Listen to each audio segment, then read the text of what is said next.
Welcome Uh, to another grim, dark, futuristic episode of the Tomodachi Bros podcast. And tonight with in the me, group of the Tomodachi Bros, there's only griping about the canon. there's It's a very big cannon. it's a big cannon that you wear on your head, a head cannon, if you will. I am the 37th adept of the 7th seal of the 29th Dark Potato, Sorcerer, Itaku.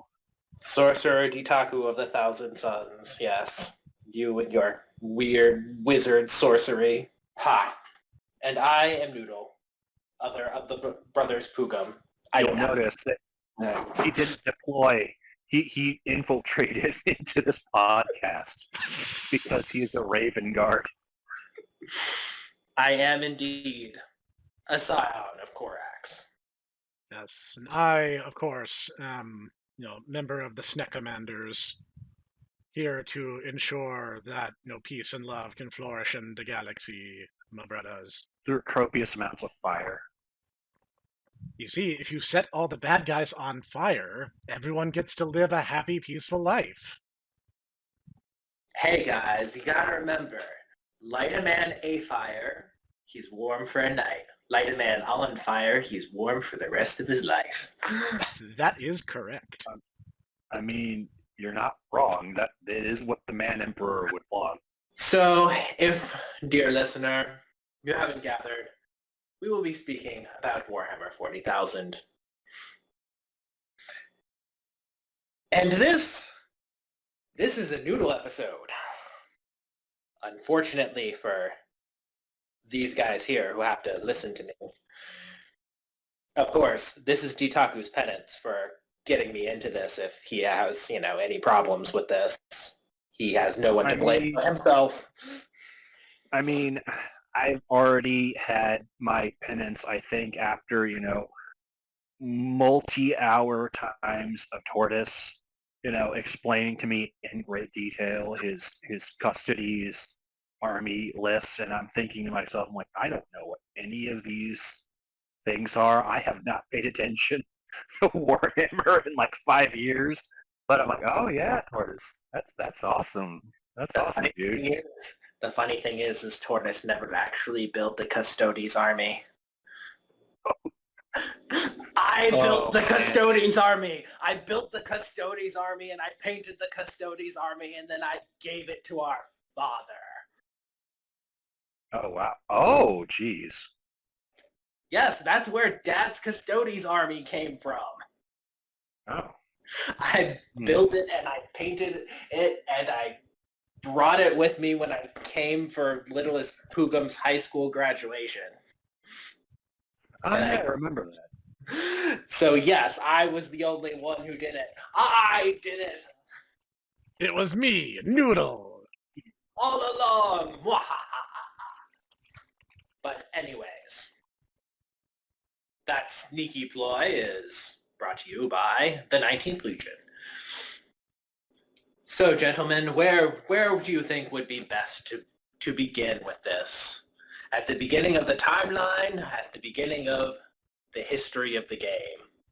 Well, that depends on how much the history of the game impacts the actual chronology of events. Like, are we talking like DC Comics level retcons here, or are we talking about minor shifts? There has not been so much. Well, there hasn't really been.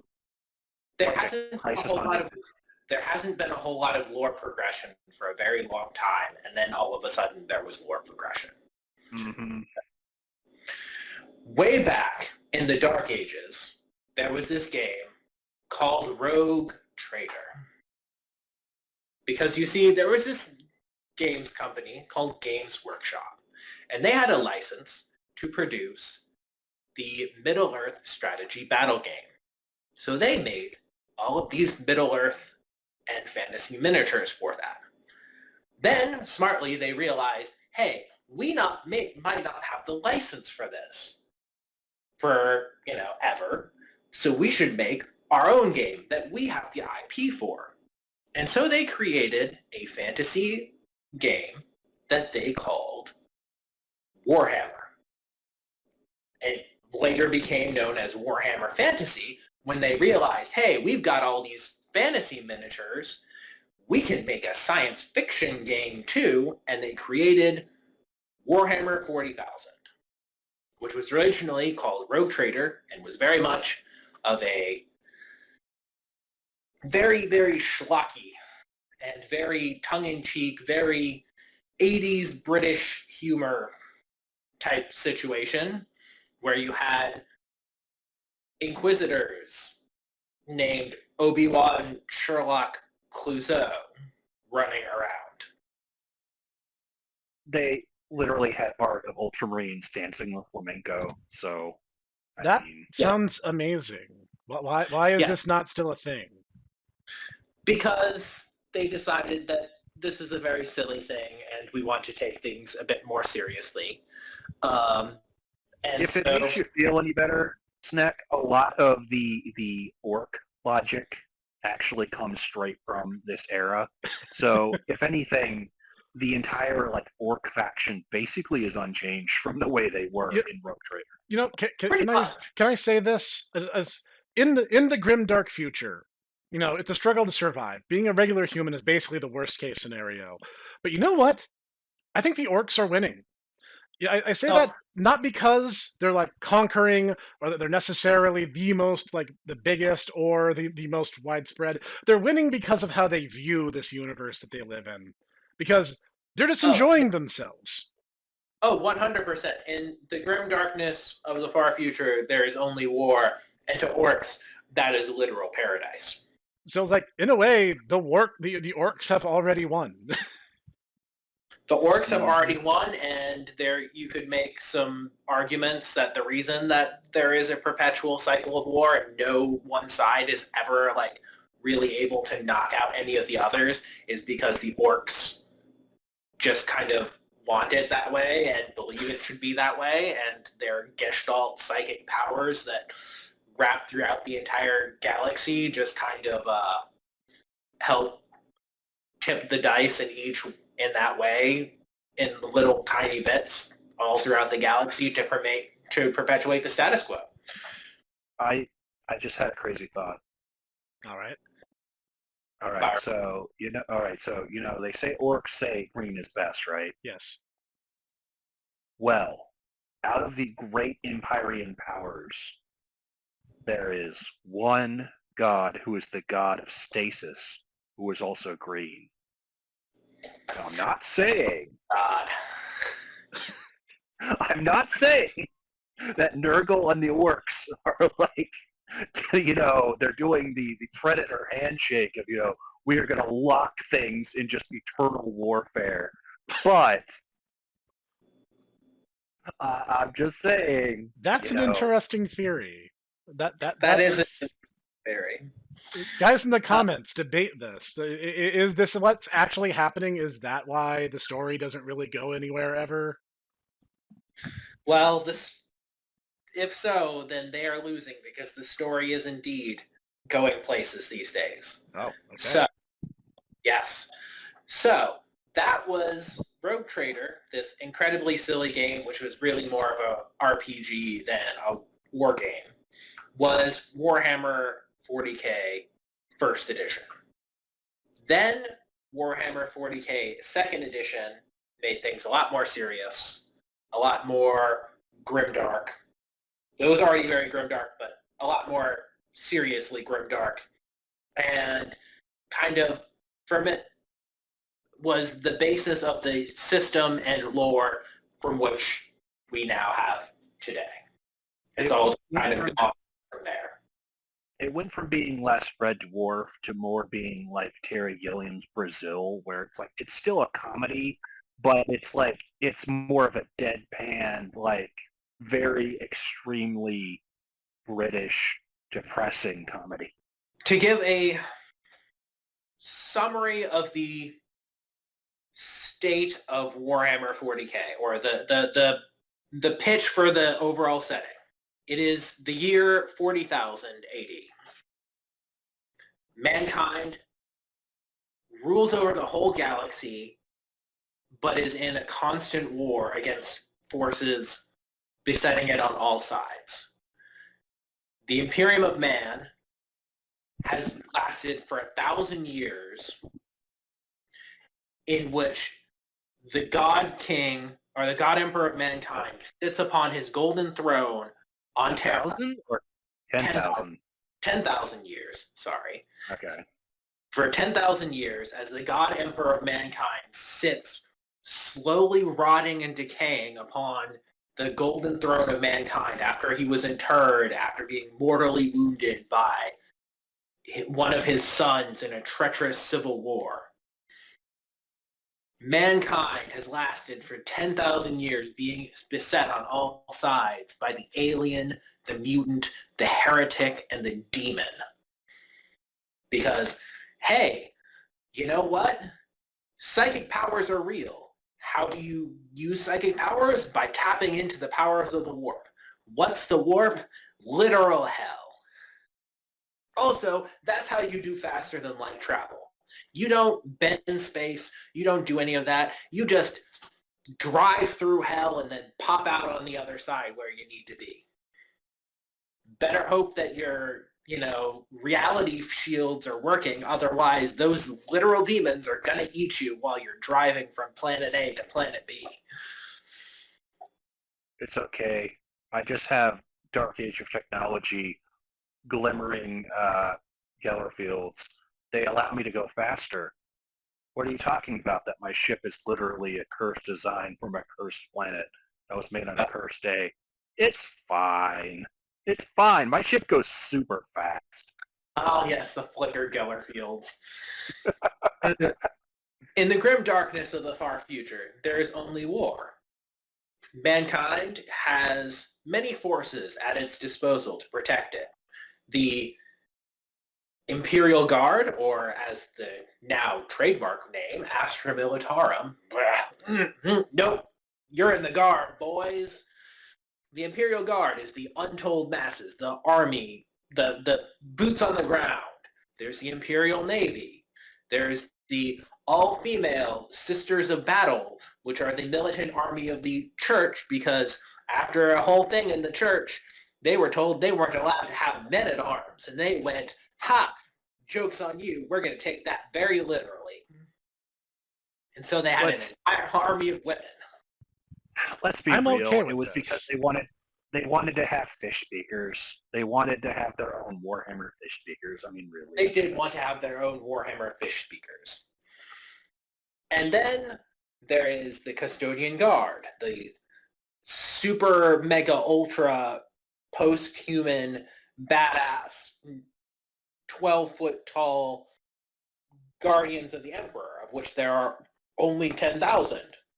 And then there's the poster childs of Warhammer, the Space Marines, the Adeptus Astartes, the dudes that the Raven Guard are part of, the Salamanders are part of, the Ultramarines, Ultramarines, The Smurfs.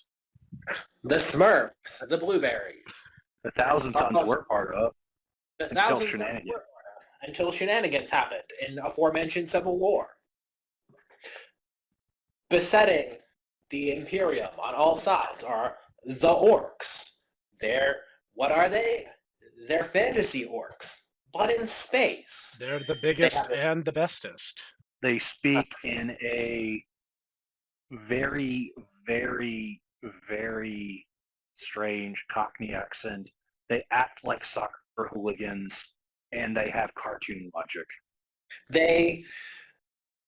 Now, this is very much overplayed in the memes and in the fan stuff, but orcs, they have this gestalt psychic field called the Wah field. Because when they go charging and when they go fighting, they all yell Wah at the top of their lungs, and so that's what they are. They are the Wah. And so they have the Wah field, which gets more powerful the more orcs are in one place. And so if the orcs believe things should happen, it will happen. Kind of, sort of. Some people think this means that they can take a plank of wood, that's shaped roughly like a gun, and the orcs believe it's a gun, and so they can shoot with it. That's not how it works. And think of it more as a reality lubricant, that they can take a bunch of scrap and they can take an engine that by rights probably shouldn't work because it's missing parts and it's, not everything's hooked up right in the right places. But because the orcs think it's all hooked up in the right places and that all the parts are there and it's put together right, it'll work. As long as an orc is the one using it. Yeah, they can't completely change reality, but they can make minor tweaks to it. Well, there are members of their race that can do that. They're psychers. They're weird boys, basically can do that, but they are the definition of ticking time bomb. If you are at all familiar with the tabletop and you're like, oh, yeah, there's my weird boy, it's like, well, you better not get used to having him around because he's going to blow up in a psychic bomb inevitably. That's just... In 10th edition, lead characters can attach to squads. And weird boys, these orc psychers, can attach to orc boy squads, which can get up to 30 guys in size. Now, if they are attached to an orc boy squad, their psychic powers get more powerful and more dangerous. But also, it increases the chance that the dude's just head blows up. If he attaches to a full squad of 30 boys, he has a pretty good chance, if I'm remembering my math right and the things, he's got a pretty good chance that he could blow up a tank with his brain in a single turn of shooting. Unfortunately, he's also very likely to blow up his own brain with it. I had a little bit of hands-on experience with nothing of that scale, but Ditaku GM'd a Rogue Trader game way back in the days, and I was the ship's mechanic, and I was an orc. And I insisted repeatedly that we needed to paint the ship red, because, red things are fast. This is just simple orc science. And eventually, after badgering them for 3 sessions, they finally acquiesced, and were like, fine, if it will shut you up, we will paint the stupid thing red. And lo and behold, the ship was faster. I was going to say, too, the entire reason where this comes from is the fact that there's flavor text, I want to say, in either 3rd or 4th. It's pretty early on where they actually have this flabbergasted tech priest talking about orc weapons, and they're like, well, we cracked it open to see if there was alien technology, and it literally is just it's just a frame. They've been shooting at us with this thing, and it literally is just a frame, and there's 3 spent casings down at the bottom of it. It's how is this happening? And so that's where it's not quite that egregious. It's the flavor text. They opened up the orc gun, and it was just nuts, and it had parts all together, and it just kind of all of these parts just fell out, and he's like, none of these should be used in the creation of a gun. What is even going on here? None of this makes any sense. Mm-hmm. It's not there's literally a gun frame with no mechanics inside. But that's where it's coming from. So, it really basically it's the same problem with in BattleTech when you have, her Steiner's, scout squad, and it's the Steiners have other things other than just loads and loads of atlases, guys. Come on. Yes. But, memes are easier to digest than actually understanding lore. Yes. Problem.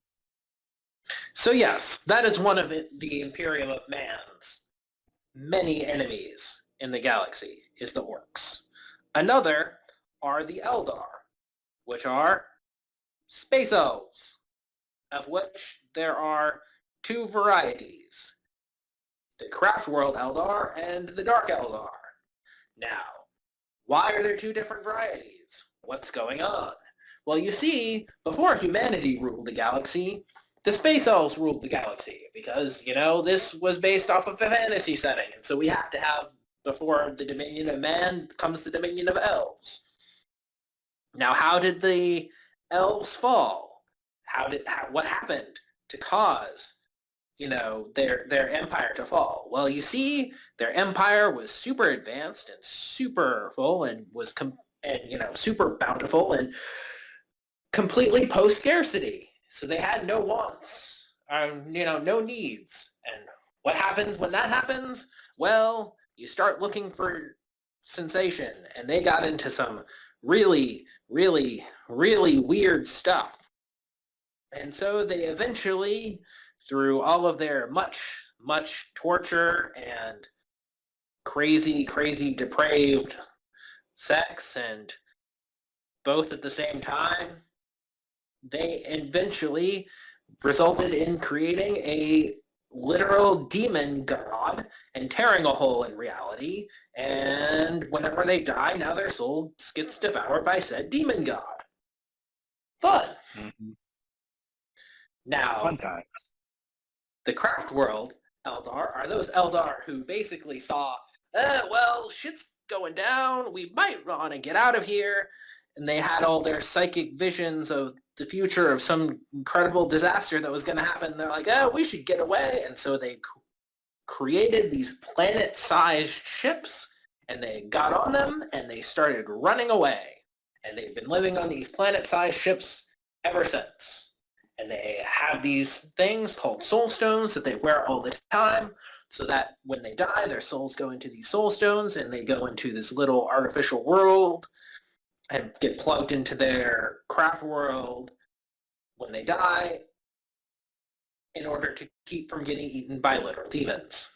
Now, the Dark Eldar, they are another people who survived because they lived in the literal webway, this tunnel of interdimensional holes, and so they are slowly getting their souls sucked away, but then they discovered, hey, wait, if we keep on going with the whole murder, torture, sex thing, and we keep doing that, then Slanesh, the new goddess, he, she, it, they, of excess, murder, and sensation, will feed off of that instead of our souls, and so we can just keep on doing that forever and ever and ever and ever and ever.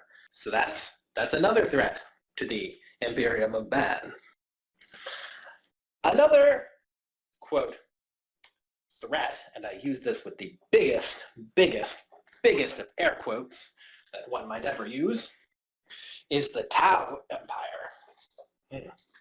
Now, the Tau Empire is, I guess, Games Workshop's attempt to appeal to all of the Gunpla guys, because they are these Japanese space socialists who have a lot of giant robot suits. And they are this tiny up-and-coming race that the Imperium of Man rightly should have just utterly cursed on by now, and were really about to do until the next race that I will talk about, came about. And they are considered by a lot of people to be, quote, the good guys of the setting, because they, unlike most of the species, don't immediately exterminate all of the other species, and are, in fact, a coalition of other species.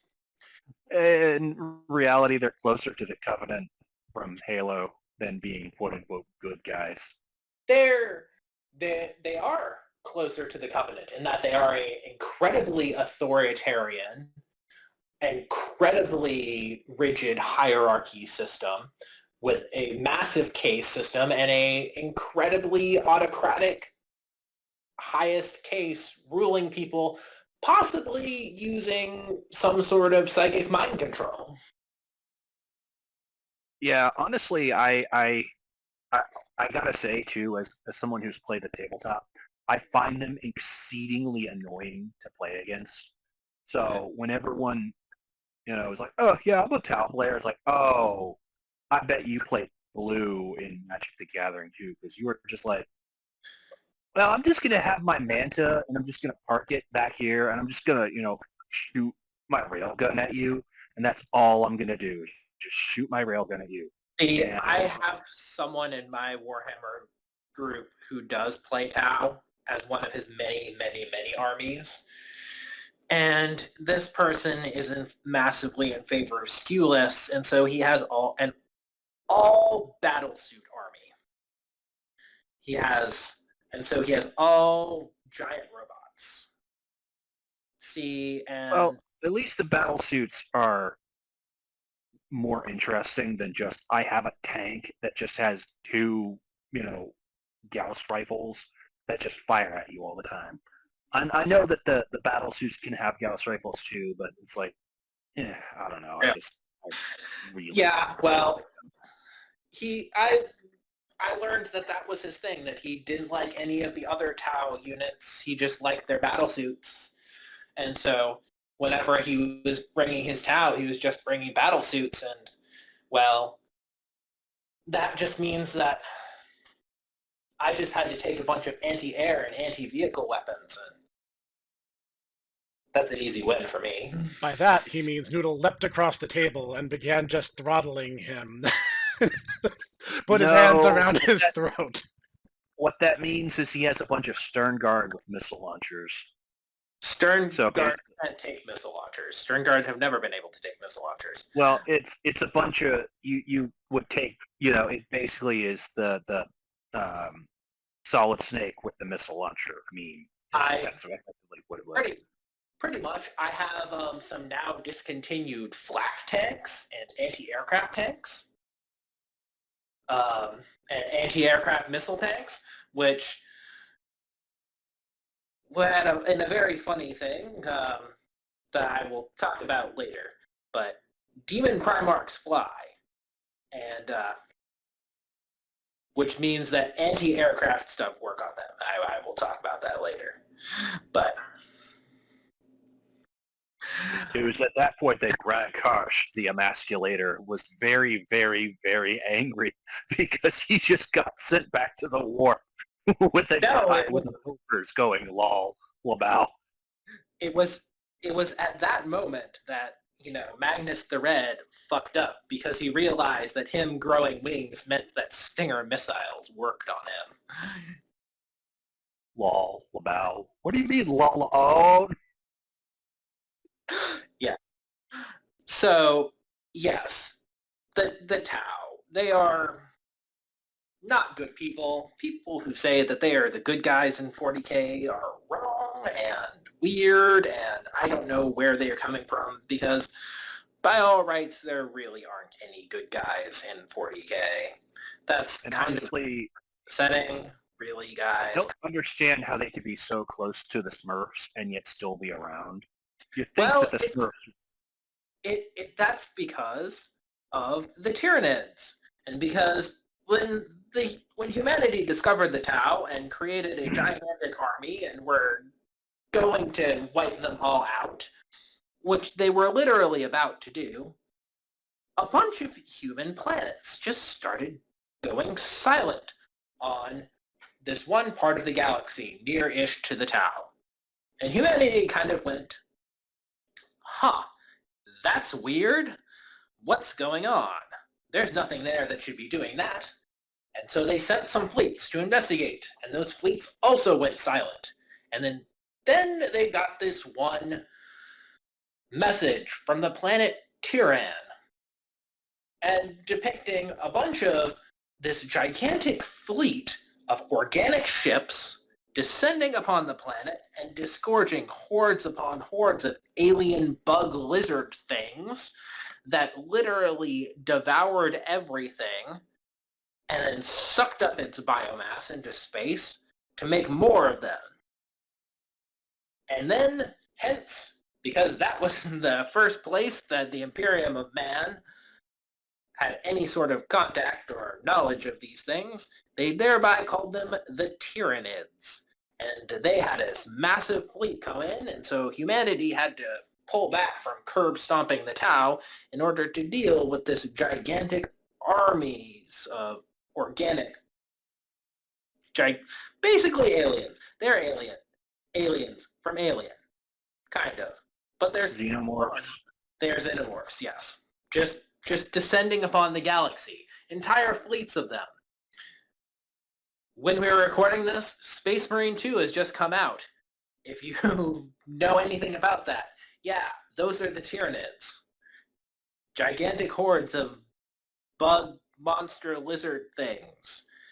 Yes. I gotta say, some of their elite units are pretty cool, like the Lictors, where they're like gecko, like monkey praying mantis things. Yes, they do have some very interesting units. That one guy who plays Tau is originally started as a Tyranids player, apparently, and he only plays gigantic monsters. And he wonders why I only ever bring anti-vehicle guns whenever I'm playing against them. Did they ever bring back Old One Eye, by the way? One Eye is still in the game, yes. Oh, wow. Yep. Old One Eye is still in the game. For having this literal disposable units, the fact that they actually have quote-unquote hero units like him is funny, honestly. But, well, the way that they describe it is the fact that because of the psychological impact that this one particular bioform had, they just decide to create more of it in order to, to engage in psychological warfare against humanity. Oh, okay. So they're mass producing him like Alita and Battle Angel. Okay. Kind of, yeah. Yep. So yes, the Tyranids are, yes, as mentioned, these lizard bug monsters. But wait, where did they come from? They came from literally outside the galaxy. They came from another galaxy, and they just keep coming. And so anytime humanity tries to get their shit together to fight and kill the Tau, lo and behold, another frickin' Tyranid hive fleet shows up, and they've got to fire all these resources to fight these guys, and they keep coming, and now they're all over and literally everywhere, and it's a gigantic mess. Okay, I got another crazy conspiracy. What if the Tau Ethereals are drawing in the Norn Queens into our galaxy in order to distract the Imperium from destroying them? See, that theory would hold some water if it wasn't for the fact that we know exactly why the Tyranids are coming, and it isn't that. The Tyranids are coming during the Horus Heresy. A massive warp beacon got exploded that created a signal throughout the warp, which then let the Tyranids know in the other galaxy that, wait, that galaxy is inhabited. Something happened. Let's go and eat things. Jeez. So have they actually ever established whether or not they are one of the bioweapons of the Great Old Ones? They have not been established that. Okay, so that's still kind of, out there. That has not been established. So, at the Great Old Ones were a species way back in the dawn of time prior, and they created a number of species, including the Eldar and the Orcs. Why did they create these species? They're a holdover from fantasy. They are basically they're supposed to be the leaders of the Lizard Man faction in that game. In this one, they're basically long extinct. But yeah, they're basically like the reason for almost everything in the setting. Yes. Because of these guys.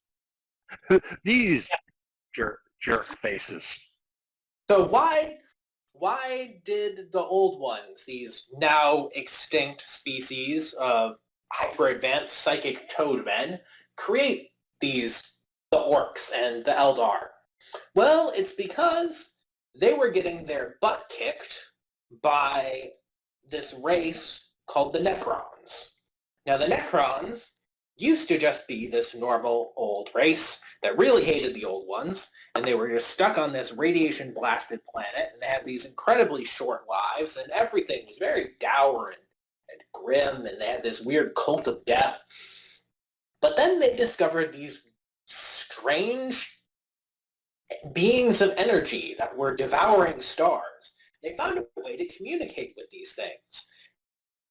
And, oh, hey, little things, let us teach you about technology and science, and hey, we'll teach you a way to become immortal. And it just involves you kind of transferring yourselves into these cool robot bodies that we'll make. And the Necrons were like, sign me up. And so then they turned themselves into robots. They transferred their consciousness over. The thing is that how much of a consciousness you get. Capitalism is real and was based on your social standing in their incredibly strange feudal system. And so if you were a noble, you got to keep more of your autonomy and more of your consciousness. If you were one of their scientist priest case, you got to keep more because you were useful. Basically, the only person who has true free will were the overlords, the highest of nobles, and the silent king. If you were a peasant, if you were some regular serf or worker, congratulations, you are now a soulless robot. You have no free will. You are a slave to your betters. Literally, it is programmed into your mind. Have fun with your immortality. But it's okay, because even if they do get killed, you'll get picked up by another robot, get repaired, and you'll be back. Yeah. It is exceedingly difficult to kill Necrons, like, permanently. So they are these skeletons made out of living metal that regrows and fixes itself, and have these massive unending legions that destroyed created won a war for which won a war against the old ones, these incredibly powerful psychic beings that created warrior races, one of which eventually inherited the entire galaxy. What happened to these guys? What happened?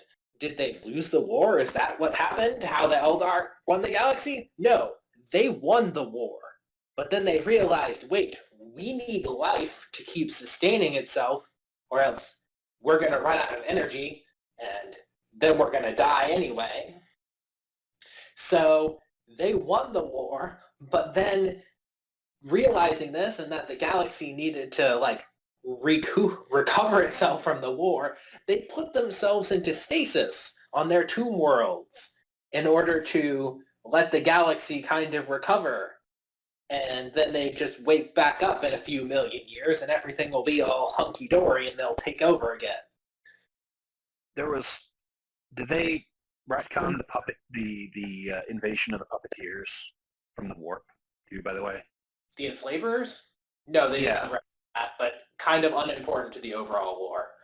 I mean, it basically just showed that, the warp was basically waking up. The Chaos Gods weren't a thing at this point, but basically the entire conflict in material reality was causing the warp to start to become the literal hell that you see later on.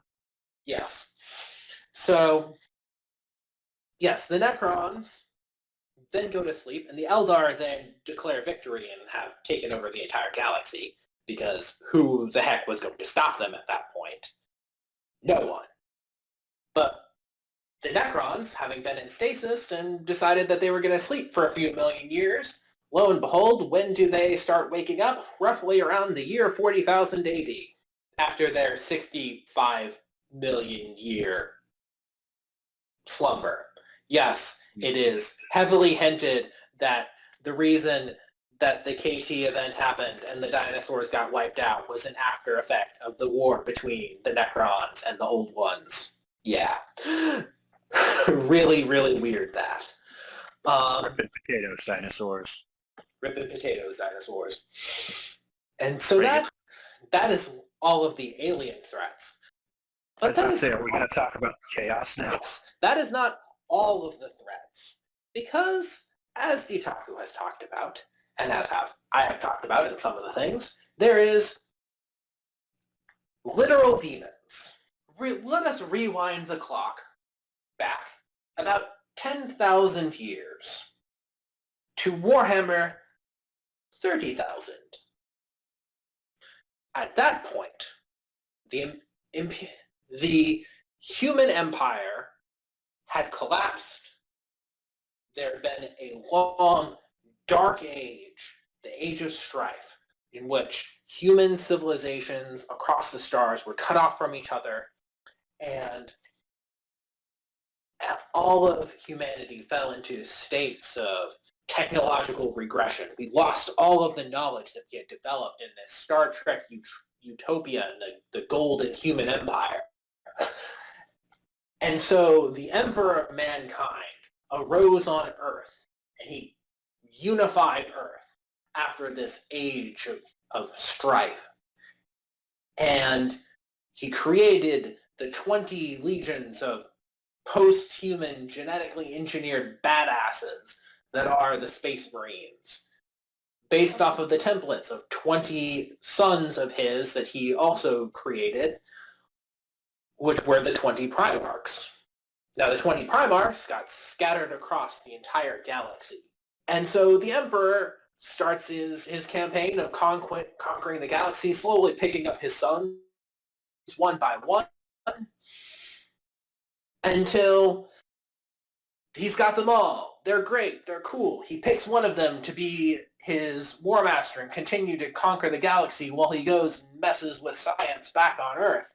And then this one son starts having all this doubts, and then these guys engineer events that he gets exposed to the powers of the warp, and then goes, hey man, don't you think it would be cool to kill your dad and replace him?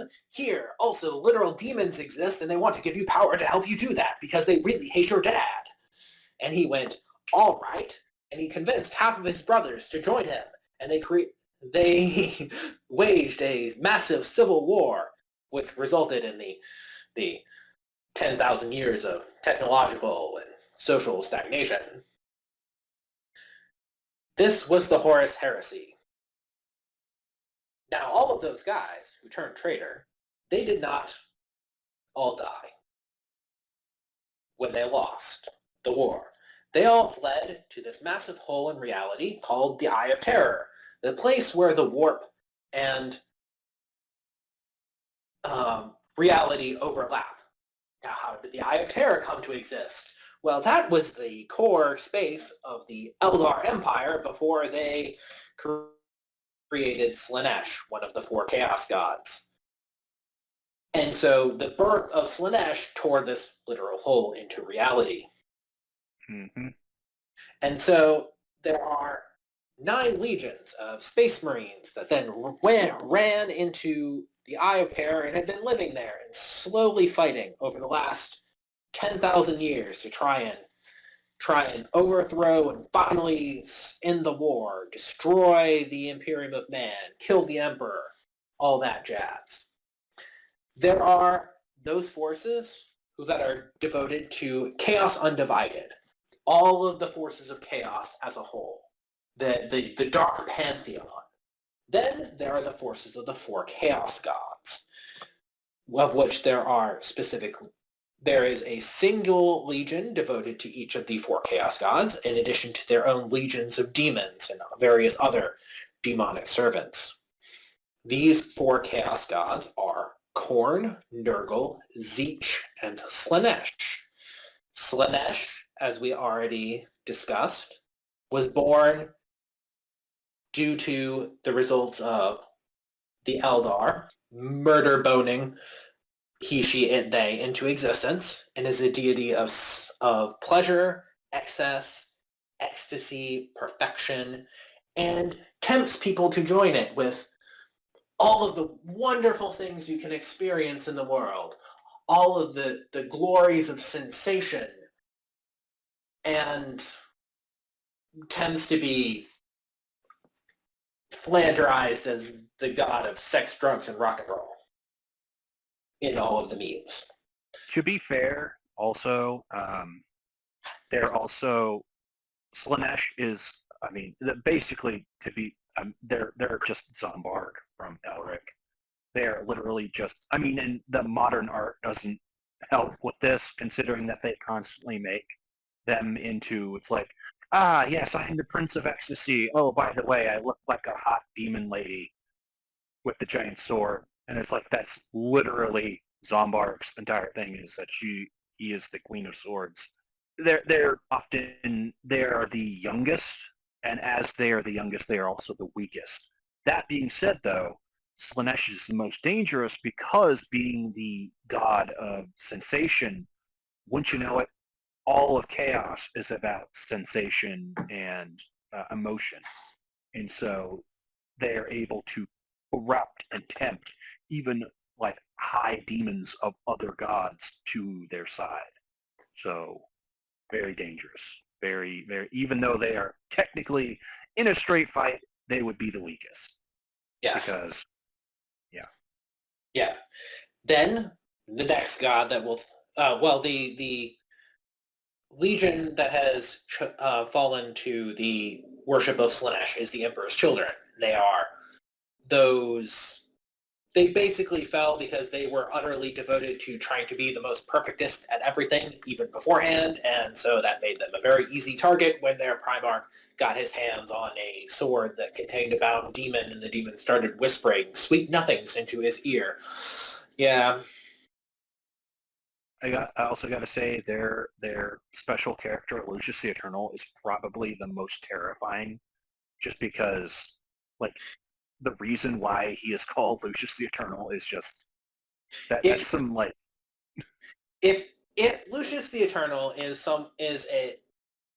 this champion of Slanesh, whom if you kill him, and he has died a great number of times, if you take any pleasure or satisfaction in the process of killing him, then slowly your body will mutate into his, and he will take over, and then your soul will be trapped forever as part of his armor. And yeah, this could be, they have said with other things that, oh yeah, it's, you can't even have the thing of like, if nobody knew that they killed him, then there's nobody who could take pleasure in having killed him. But then, ha ha ha ha ha, he's dead forever. Except they then wrote a short story where he was killed by the place that he was getting carpet bombed. And they like explicitly said the actual dudes, the bombers, the bombardiers, they were just like, yep, another day, another dollar. The pilots there, they're just like, yep, routine bombing mission. None of them took any pleasure in that stuff. They're all like, this is routine. But then this one dude, assembly line in a factory 3 systems away that made the bomb that blew him up really liked going to work. And so then he turned into Lucius. Wait, seriously? He gets by on a freaking technicality? Yes. To be perfectly honest, Professor, that is entirely how chaos works. So okay, yeah, fair, but still. That's I still like, mean, are you serious right now? Really? Okay, well, all right, okay. Are you gonna, if you're gonna, quibble this point, why don't you quibble about the entire point? The god of decay is actually also the god of natural evolution and like just nature. Yeah, no, that doesn't make really much sense, does it? Yeah, it doesn't make any sense either. Chaos literally does not make sense. So yes, we'll talk about that guy next. That's Nurgle. He's the god of rot, decay, basically the cycle of life. He's really the god of death and also life. Simultaneously the cycle of life, so the whole like growth, rebirth, but then also stagnation and decay and entropy. None of it makes a whole lot of sense. Just he tends to be the enemy in a lot of Warhammer video games, like Darktide, the Inquisitor Martyr video game. A lot in the fantasy games, Nurgle has a lot of undead because basically, if you die through any of his plagues, you basically get revived as a zombie, a la Resident Evil. In 40K, there are plague zombies. They're called boxwalkers. Yep, those are things too. The truly insidious part, though, is the fact that, like, unlike pretty much all the other Chaos Gods, Nurgle is unique, though, in that he does not take pleasure in being, like, cruel. He actually views his maladies as a gift, and he's basically like gross Santa Claus, and that he's just trying to make everything better for everybody. It's just he gives you super AIDS that, it melts your flesh, but won't kill you. Yes. Also, another terrifying thing about Nurgle is that the corruption that the other Chaos Gods spread is almost entirely spiritual. The only way to fall to the other Chaos Gods is to make a choice to do that. It may come at the end of very long and arduous, like, psychological journey. You may get tortured into doing that. But ultimately, you have to make the choice to fall to any of the other Chaos Gods. The corruption that Nurgle has is as much a physical disease as it is a spiritual thing. So you can fall to Nurgle just by getting infected by one of his many plagues, which is absolutely terrifying, absolutely horrifying, absolutely horrible. But come on, don't you know Big Papa Nurgle is, all about spreading the love. Yeah, no. 10 out of 10 would not. I'm kidding.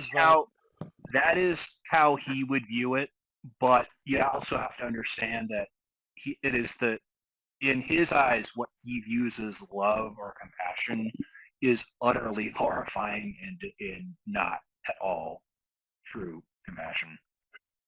Mm-hmm.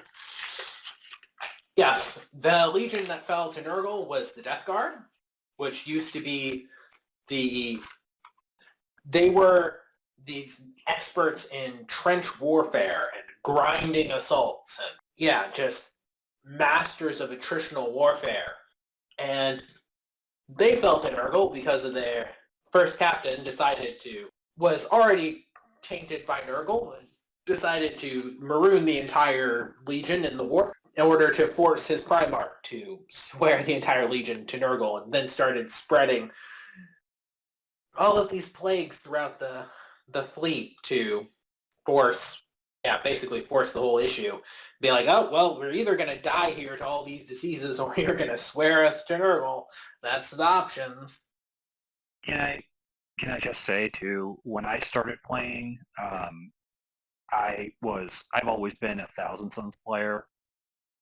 And it annoyed me to no end because that particular character, Typhus, who is basically their hero, actually was a better wizard at that point than the special character of the Thousand Sons, which is hilarious to me that the god of stagnation and entropy is literally has a better wizard than the actual god of magic.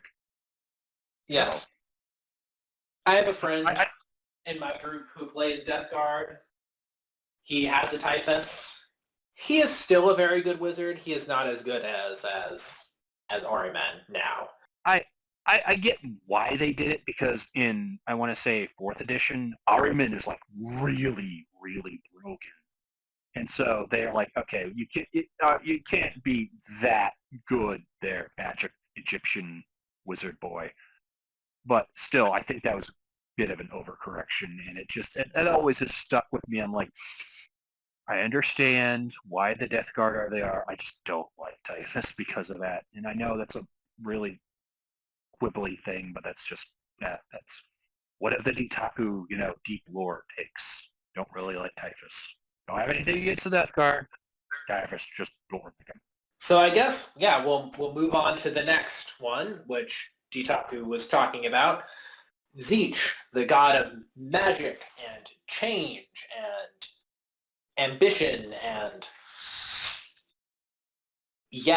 trickery. All sorts of things. Do you ever get the sense that, like, literally all of Zeech's demons, the Games Workshop guys saw the Dark Crystal and went, yes, that. Skeksis, that. Yes. The greater demons of Zeech, the I was say Keepers of Secrets, that's Slash. The Lords of Change, they are pretty much gigantic Skeksis from the Dark Crystal, and it's amazing, and I love it. He has a lot of avian imagery, but yes, he is the god of sorcery and change. He tends to give a lot of weird and wacky mutations to all of his people, and give them all sorts of sorcerous and occult knowledge. He's a pretty cool dude, not really, but out of all of them, probably the one that's most likely to give you weird and wacky, kooky powers, but also you might mutate and turn into a gigantic mass of tentacles. 6 of one, half a dozen of the other. Zeech also has probably some of the most, like, I want to say mythic stories. Guardian to his library of, like, eternal magic, with a guard which had no eyes and no ears. You literally would just be able to comprehend the password to the library, and then he would devour anything. And so they say this small child, this little girl with a small black dog, was able to walk by, and they don't explain how she did this, but apparently, so there's this, like, cosmic wizard now who is just somewhere out there, and Zeech just is so amused by this that he's like, well, I guess she has some of my magic now. One of his special characters is this guy who is literally a Lord of Change, who is the entire, like, one guy always tells lies, one guy always tells the truth, because there's this hole in the warp, and Zeech is like, I don't know what's in there. Hey, I'm going to throw you in there. And so he comes out, and like that. He's like, oh, okay, that's not what I expected, but, It's that one, there was this gigantic well, and supposedly if you go in, you would gain the knowledge of everything that exists in the present. And Zeech didn't know what would happen if he went in, and so he took one of his greater demons, his Oracle Kairos, and tossed him in instead. And Kairos came out with 2 heads now, one of which could see everything in the future, the other one of which could see everything in the past, but you could not tell which one was which. And yeah, one of them always lied, one of them always told the truth, and again, which one was which was always changing. Because literal demon of change. yes. If you, I don't know how he is currently in the meta. But last I checked, he was not optimal for reasons, but he's always entertaining to have on your list, at least in the tabletop. So yes. So yes, the Legion that fell to Zeech is the Thousand Sons, Ditaku's Boys, Yep. for which I have also painted models for him for, and I need to paint more models for him for, but there's so much damn trim. They look like gold and blue Egyptians. Oh my god, they're so freaking intricate. But anyways, But I gotta say, thank you, Professor Noodle. Thank you, Tortoise, who was not here, but you were here in spirit. One day we'll have all three brothers. But it was thanks to these kind of gentlemen that I got a Thousand Sons warband, and it's actually a really nice army. So thank you. Yes, one day when I finish painting all of the stuff and doing the touch-up, I will send those to you, and you can post it on your social media and stuff, and then everyone can see that work. But Wow. One day, once I finish painting your ghost bears too. Wow.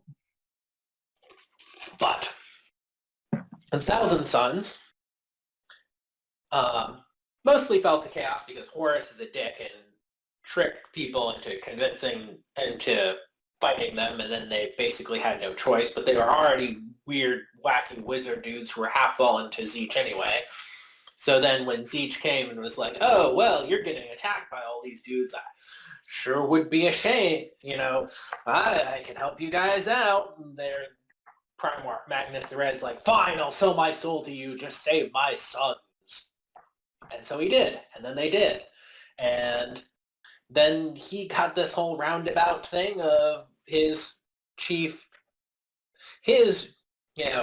first captain, Isaac Ahriman, when they were all, therefore in the warp and getting mutated because now they were devoted to the god of change and mutation, went, I know, I'll come up with this cool spell to stop this. And didn't tell his dad about things, even though his dad had gotten really mad at his dad for not telling him about things. The irony.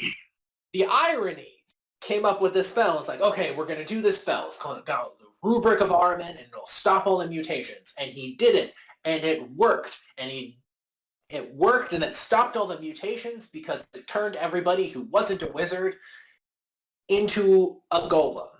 Like, it literally just took all of the legionnaires who weren't space wizards, and it plucked their souls out of their bodies, and their bodies turned to ash, and then it stuffed their souls into their armor, and they became golems. And all the sorcerers had supposedly stopped most, if not all, of their mutations, too.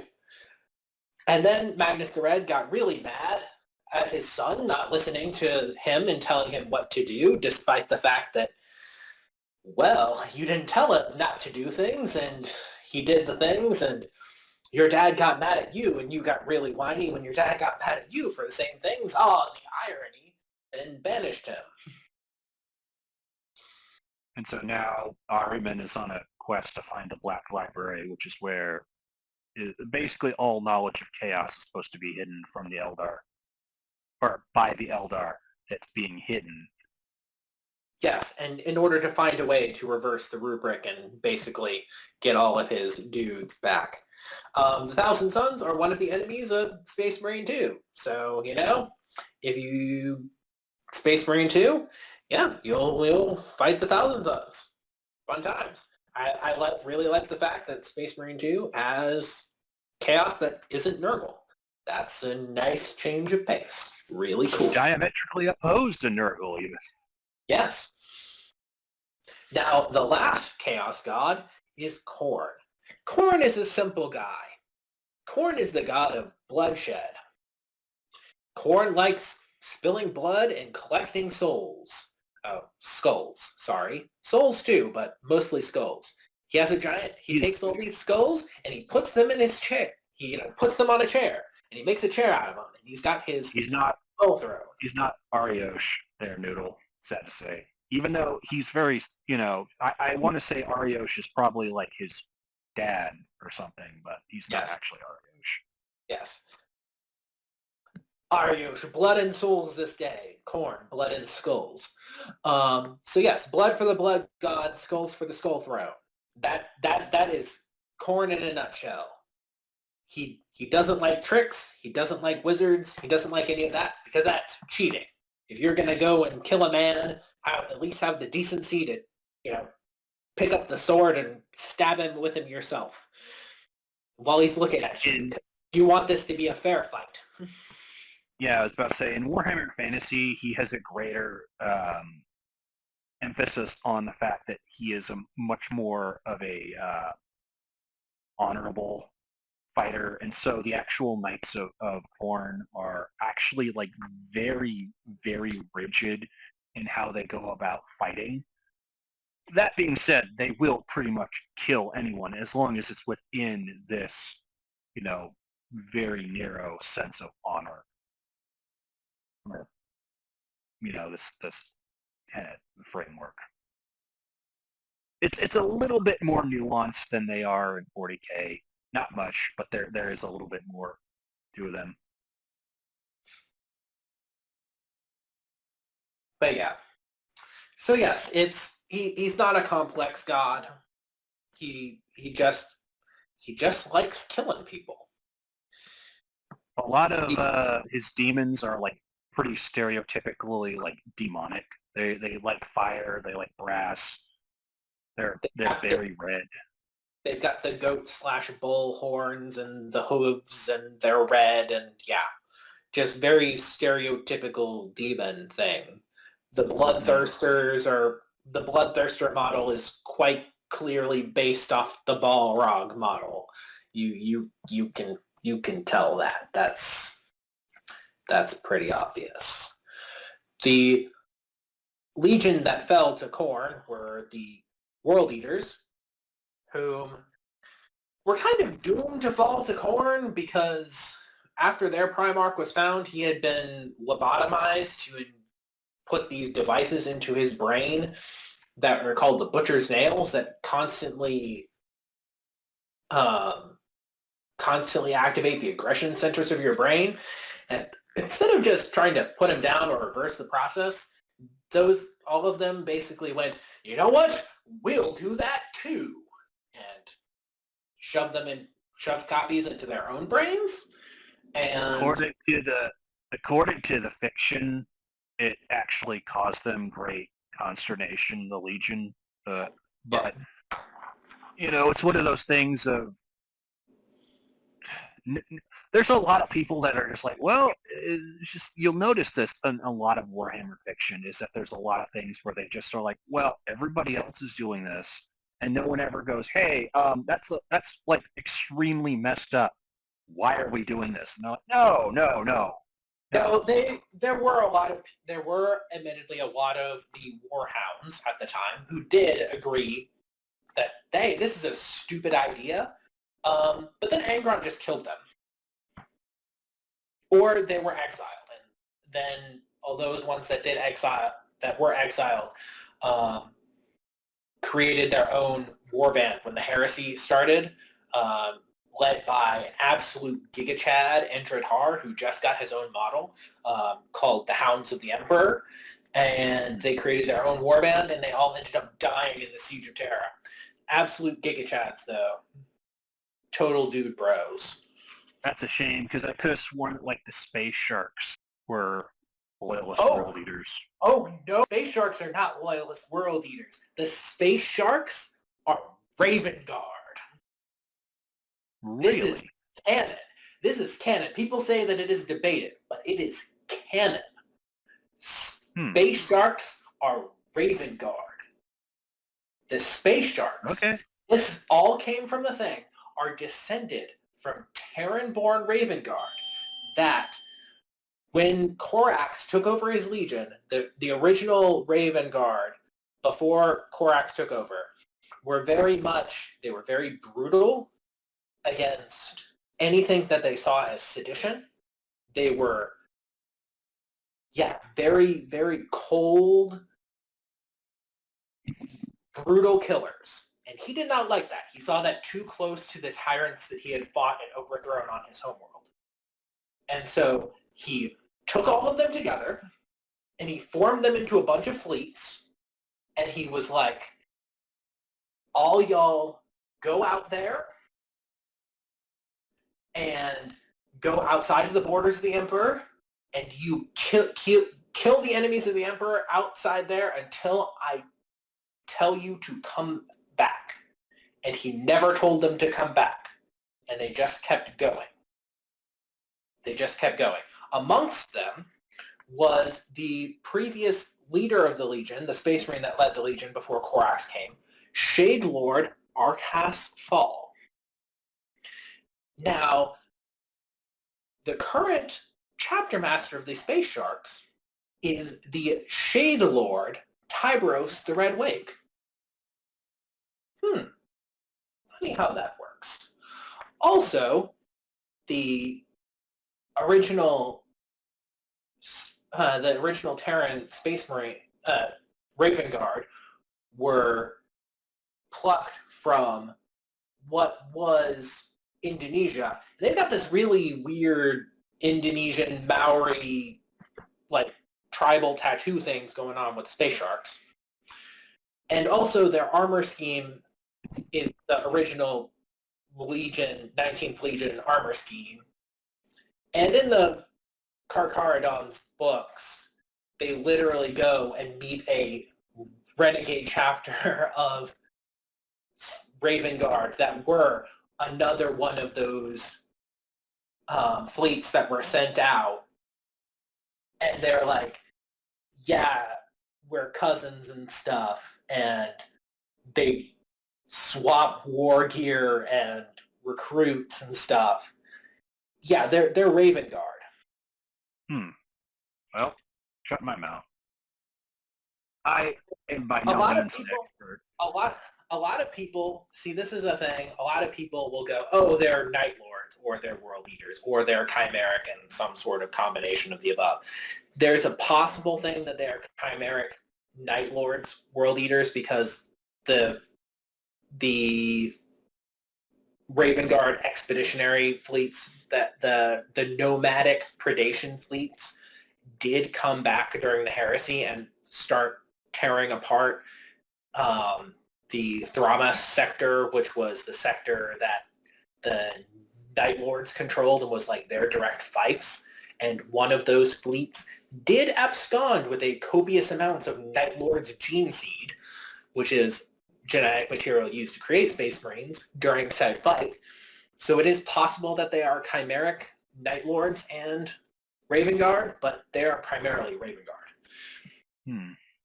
Yeah, there's a lot of things in that people just latch onto the memes about, and there's a strange tendency that people have in any chapter in which the Primarch isn't known for people to go, they're secretly loyal from the traitor legions. You see that with Thousand Sons with the Blood Ravens, which that one does track. Iron Warriors with the Silver Skulls. You get alternatively with the Minotaurs, the World Eaters, or Iron Warriors, or Death Guard. It's a lot of stuff like that. I mean, ultimately, a lot of it also is the fact that like there's so little known about the missing Primarchs, which is where all these, missing, the chapters of the gaps are supposed to come from. That's where some of the chapters of the gaps are supposed to come from. But some of them are, just not known or redacted. Some of them, it does make sense for them to be loyalist descendants of traitor Primarchs. Like, the Silver Skulls, for example, are supposedly Ultramarine successors. However, they have an Iron Mask, which is literally the same sigil as the Iron Warriors, descended upon them.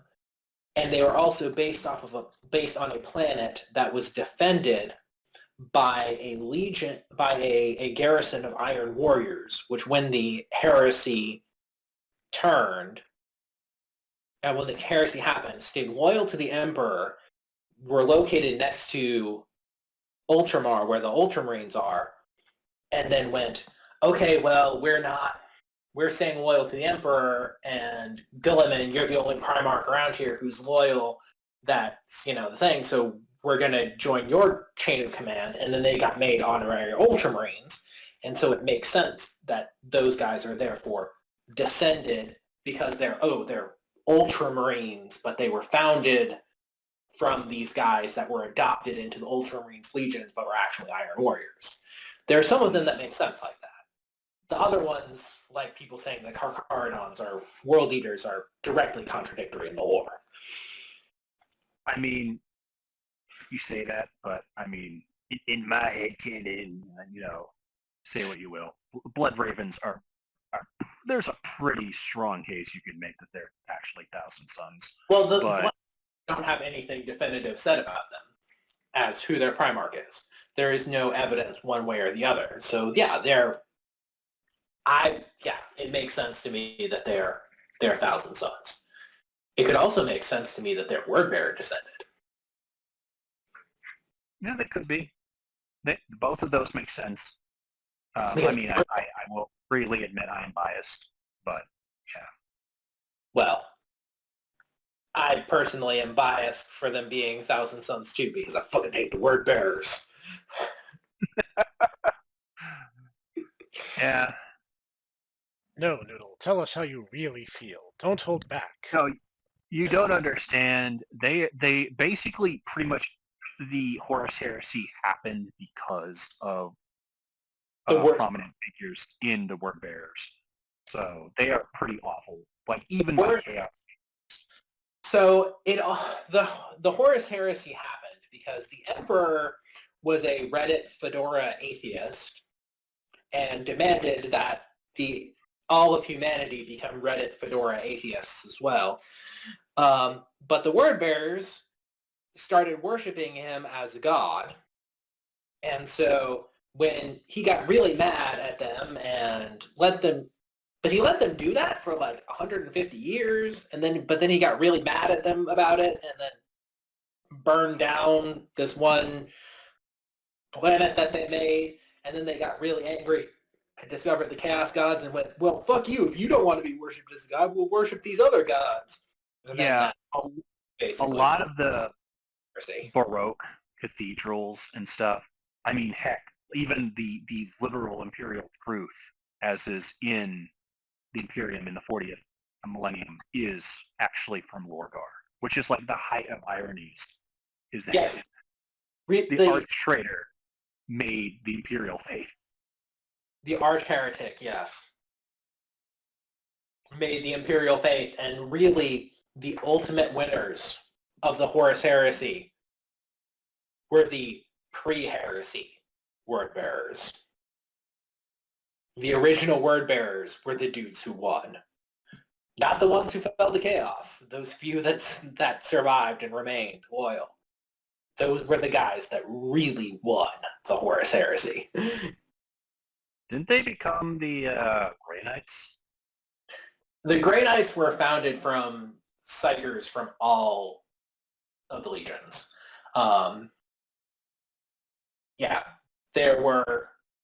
They were founded by Psykers that got collected by Malkador, the Sigilite, who was the Emperor's right-hand man.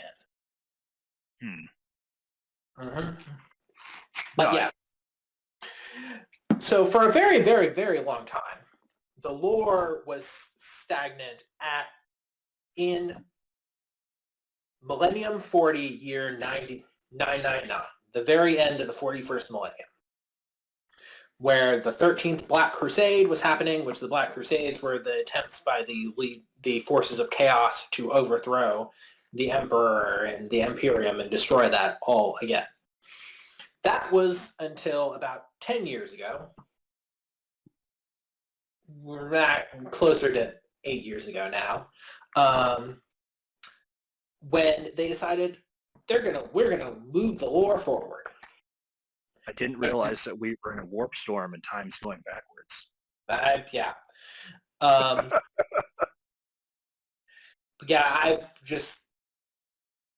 It's in 2016, if I'm remembering right, when they decided to have this with the beginning of 7th edition.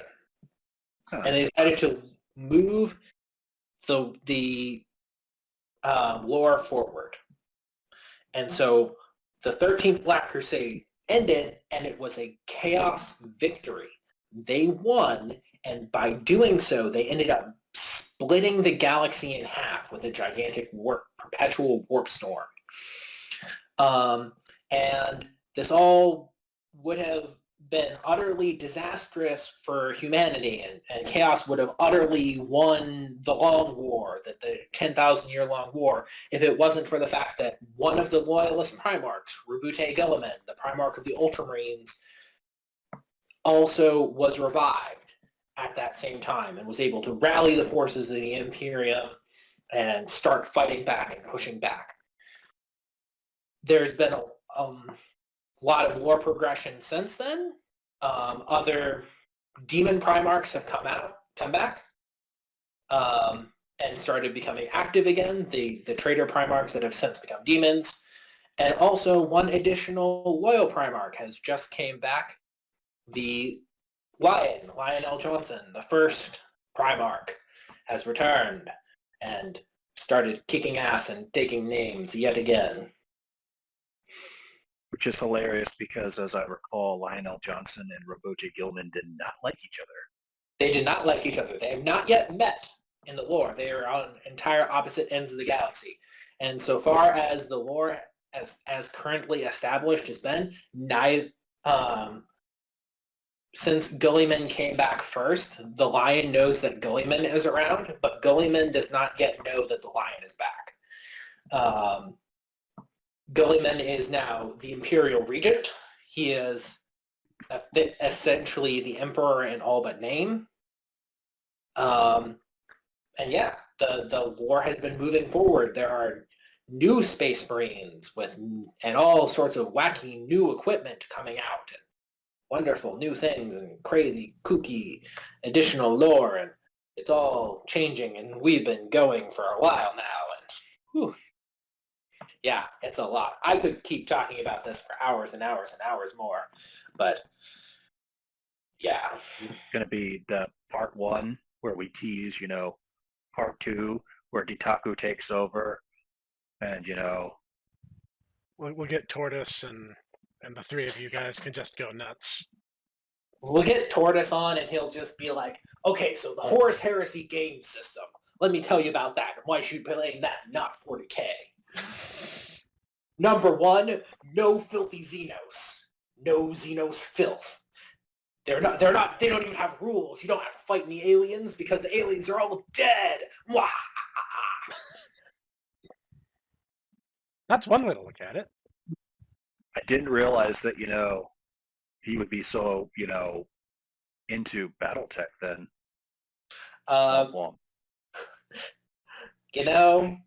That's a joke.